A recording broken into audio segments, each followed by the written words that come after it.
Hey everybody, welcome to your embryology video notes. So in these notes, we're going to take a look at just the study of embryos and their development, which starts with a zygote until all organ systems are formed.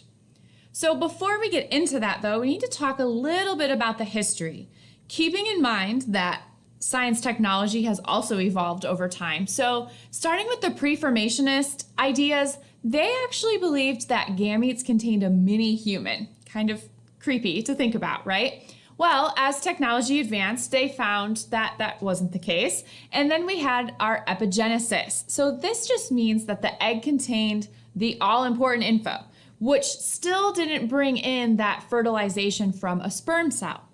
Then Roux had an experiment where he did lots of work with frog eggs. And what he essentially did was interfere with the division of the zygote once the egg was fertilized, the cell division, to determine whether the cell would still divide if he killed a cell or split them.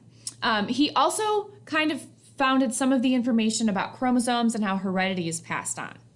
Well, Dreich came through later, and he did a lot of experiments on sea urchins. And those experiments actually really were contrasted to Roux's experiments. And what he did was he separated the zygote once it formed two cells, and he found that those two cells would still develop into two individual embryos.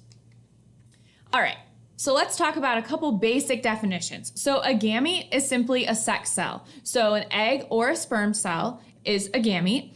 And then zygote, that is when the egg is fertilized by the sperm. It becomes a zygote.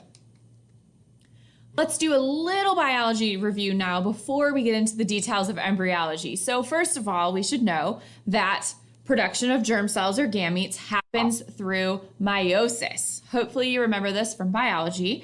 And remember that the resulting end cells are haploid, meaning they have half the number of chromosomes. So that means that the egg cell chromosomes have to combine with the sperm cell chromosomes to form an embryo, right? And that sexual reproduction as a result gives more variety, which ties a little bit into the evolutionary component and why species continue to exist. We also need to address then how meiosis is different between males and females.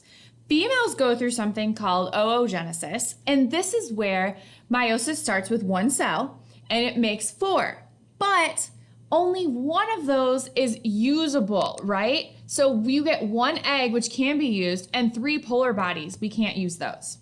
Spermatogenesis, on the other hand, is what males do, and they produce four usable sperm. So all four of those sperm can fertilize an egg. Looking into the sperm a little bit more, there's three major components you need to know. So first, the head. The nucleus, of course, that's where all the genetic information is stored. The midpiece is this neck area, and really important, which hopefully you also remember from biology, is mitochondria, right? Mitochondria, powerhouse of the cell. They give the sperm cell all the energy it needs to move through the female's reproductive tract to reach the egg. And then, of course, the tail is how the sperm cell moves. All right. So in terms of fertilization, there's something called lysins, which are inside the acrosome. Remember, the acrosome is the tip right there at the front of the head. So they dissolve the gel coating of the egg. The sperm nucleus then, which is where all that important DNA is stored, right, is pulled into the egg cell and it fuses with the egg nucleus. So that's where you get that fertilization. You have half of chromosomes are coming from dad, half of the chromosomes are coming from mom. The fertilization membrane then forms around the egg, which ultimately prevents other sperm from entering. And this happens like lightning fast. It is a very quick process. Although, as you see, sometimes it might not work. So in that case, you can have a condition called polyspermy, which is when more than one, poly, many, penetrates the egg. Well, as a result, there's some competition for chromosomes and the zygote dies. So there won't be a resulting baby from that. All right, so here is fertilization in a nutshell. If I were you, I would pause here and sketch this or maybe screenshot it and print it out and you can put it into your notebook. But this gives a really, really good general overview of fertilization. And there's also a great diagram of the sperm cell in the upper right-hand corner.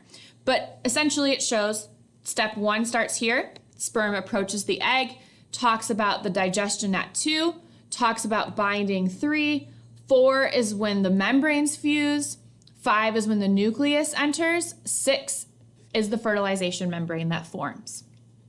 All right, and now we're going to take a second. I want to show you a clip of that in process.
All right, so as we move forward, right, there were some other key terms that came up, so we'll talk about those in just a second. But in terms of the metabolic events of fertilization, so first of all, we know that the egg already contains DNA, but it also contains mRNA. And mRNA, if you remember from biology, is what directs protein synthesis or the creation of proteins. But it also directs DNA replication early on as the embryo begins to form. The mitochondria from the mother is what fuels this activity. So if you remember, I talked about how the sperm has mitochondria. That mitochondria is used just to get the sperm to the egg cell. Once the sperm's in the egg cell, the mother mitochondria takes over and the sperm mitochondria is destroyed. And then ultimately we result in 2 egg regions. So there's the animal pole, which has less yolk and more mitochondria, right? So think animals, they're active, mitochondria. And the vegetal pole, more yolk, less mitochondria, and therefore less activity. All right, we talked about meiosis, so now let's talk about mitosis. So mitosis is how we get more cells. So in the video clip, right, it showed 1 cell dividing into 2, dividing into 4, dividing into 8. That has to occur through mitosis. So those cell divisions result in the zygote growing, and those cell divisions are termed cleavage. And this shows right here, right, an animal cell, you see a cleavage furrow that's forming as they divide. Now, unfortunately, there's more than just regular cleavage that you need to know about. There are 4 kinds. So first of all, we're going to talk about holoblastic and meroblastic. So holoblastic, I have an equal sign there because that results in 2 equal daughter cells. Meroblastic, on the other hand, results in 2 unequal, and it's usually division at an end. So like the division might occur like here within the egg, whereas a holoblastic is going to be a division in 2. Then we have spiral versus radial. So spiral is going to be at obtuse angles, which if you think back to math, right, obtuse is over 90-degree angles. And then radial is going to happen at right angles. So that tends to look more like this structure here.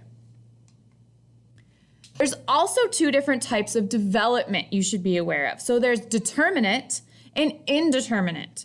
Determinate development means by the 4-cell stage, so the cell is only divided 2 times, right? By the 4-cell stage, the zygote is specialized. It knows what it's doing, the different cells know what they're doing, and this is really common in lower inverts. And by lower, I mean simplistic, so more of your simple invertebrates go through determinate development. Indeterminate development has unspecialized cells that remain unspecialized for a lot of the division. Then they specialize later. And you may have heard of stem cells, for example. So stem cells do not have a job until later on in the development process. And this occurs in chordates, like us, and then your higher inverts like echinoderms, or AKA starfish. All right. This picture is also super important. So this is something you will want to pause and just sketch out. You also need to make sure you memorize this order. So we start with zygote, then we get an 8-cell stage, then we get something called a blastula, then gastrulation occurs, resulting in a blastopore. So let's talk about that in a little more detail, right? So the reorganization of the embryo from a ball of cells eventually turns into a multi-layered organism like us. And this leads to the formation of something called an archenteron, which is the primary gut. And if you look over here, you'll see it's this light yellow in the middle, okay? Well, the blastopore is that open end. So here's those terms again: blastula. Gastrulation is when something called invagination happens, which means it's just starting to form that gut opening. And then you have your gastrula, which is the blastopore is the opening, and then the archenteron is inside. Also, once again, we have some things to compare, right? So protostome versus deuterostome. Protostomes, that blastopore, so if we go back, this opening, that becomes the mouth of the organism. And then also important to note, spiral cleavage and things like mollusks and arthropods. The deuterostomes, on the other hand, that blastopore becomes the anus. And this is radial cleavage. And once again, those higher inverts like echinodermata and chordates like us. There's also germ layers to talk about. So ectoderm, mesoderm, endoderm. Ecto, think out, so that's your outer tissue.